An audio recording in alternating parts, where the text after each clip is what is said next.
Hi, thank you for your time today, Sunim. I have one question to ask. Actually, like my beloved family member passed away. I know it sounds impossible, but like, can I meet them after death? If so, like how and when? Also, do loved ones wait for you before being reincarnated? Can you go back to your first part of the question? Uh, like, can I meet them after death? Like, if so, how and when? Yeah. Also, do loved ones are they waiting for us, for me, before they're being like reincarnated? 낯선 사람을 만날 때 편안합니까? 두렵습니까? So when you meet a stranger, is that, and do you feel comfortable meeting a stranger or not? No, 편안하지 않습니다. 낯선 곳에 갔을 때는 어떻습니까? How about when you go to a strange place? not comfortable. 편하지 않습니다. 또 처음 하는 일, 낯선 일을 하면 어떻습니까? How about when the first time you do something that you're not used to? Not comfortable. 편하지 않습니다. 이것은 사람 때문도 아니고 일 때문도 아니고 장소 때문도 아닙니다. So this is not the fault of the person or the work or the location. 공통점은 모르는 데 있습니다. The common thread running through this discomfort is that you don't know. 모르면 두려움이 생깁니다. Because if you don't know something, you fear it. 모른다 해도 제일 모르는 게 뭘까요? So what's the biggest source of not knowing? 죽은 뒤의 얘기입니다. Death.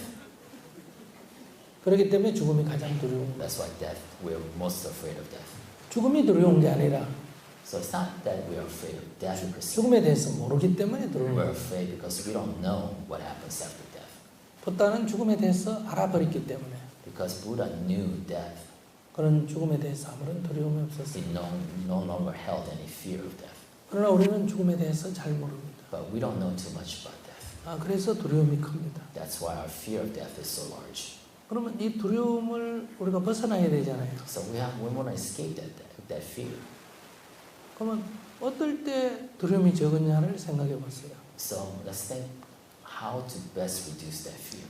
우리가 사랑하는 사람과 헤어질 때를 생각해 보세요. For example, say that you're breaking up with a loved one. 헤어지면 많이 마음이 아픕니다. We suffer, we pain because we broke up. 근데 아들이 군대 갈 때가 더 마음이 아플까? Or, is it more painful to send a loved son to the army? 아니면 아들이 결혼해서 집을 떠날 때가 더 두려울까? Or is it more painful to send the child off, your son, loved son, after he gets married, to his own home? 헤어지는 것은 섭섭하지만 좋은 데 가면 훨씬 더 마음이 덜 두렵습니다. So saying goodbye is always painful, but if you know that person you're saying goodbye to is going to a better situation, a better location, then it lessens that pain. 그래서 죽은 뒤에 좋은 데 간다는 게 나오게 된 것입니다. So therefore, we created this myth in which say, we go to a better place after we die. 좋은 데 가니까 좀 섭섭하긴 하지만은 덜 두렵습니다. Because if we believe that the loved ones after they pass, they go to a better place, although we still suffer, we still pain, it's not as much. 죽는 사람도 그렇고 가족도 그렇습니다. Discomfort applies to both the person who's about to die and also the family. 그래서 내생연이 나오게 된 겁니다. And so that's why we created this story. 천국에 가느냐, 극락에 가느냐, 어디에 가느냐 하는 것은 그건 부차적인 얘기입니다. 다 한마디로 좋은 곳이라는 뜻입니다. So we have this common myth that you go to a nice place after you die, whether that's called heaven, whether that's called nirvana or whatnot, doesn't really matter what the label is. 이것이 모든 종교의 공통점입니다. We have this common theme running through all religions. 근데 인도 사람들은 이보다 더 좋은 아이디어를 냈습니다. But the Indians actually came up with a better story. 다시 태어난다는 것. They said you are reincarnated.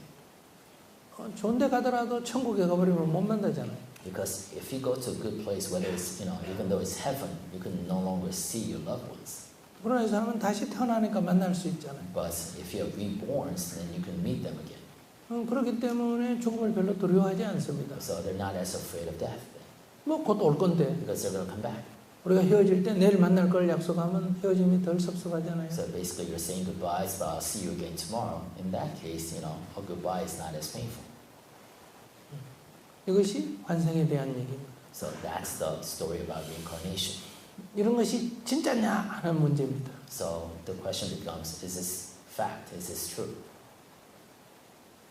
진짜다 이러면 부작용이 생깁니다. If we say this is real, then there are consequences. 즉 면죄부를 판다든지 면죄부를 판다든지 So basically you end up selling clemencies. 재진했는데 돈이 엄청나게 든다든지 So basically you start kind of marking the price of pricing like different indulgences, different sins. 여기 사기꾼이 나타나는 거예요. Then you attract frauds. 거짓말이다 가짜다 하면 어떻습니까? But what happens if you say this is a lie, this is not true? 그러면 위로받을 데가 없습니다. But there's no source of comfort then. 그러니까 이것은 진짜냐 가짜냐의 문제가 아닙니다. So this matter is not an issue for whether it's real or not. 이것은 위로받기 위해서 나온 얘기입니다. Because this is a story we crafted to comfort ourselves. 믿으면 위안이 됩니다. So if you believe in it, then it brings you comfort. 이것은 진위를 논할 필요가 없습니다. So we don't have to discuss whether this is real or not.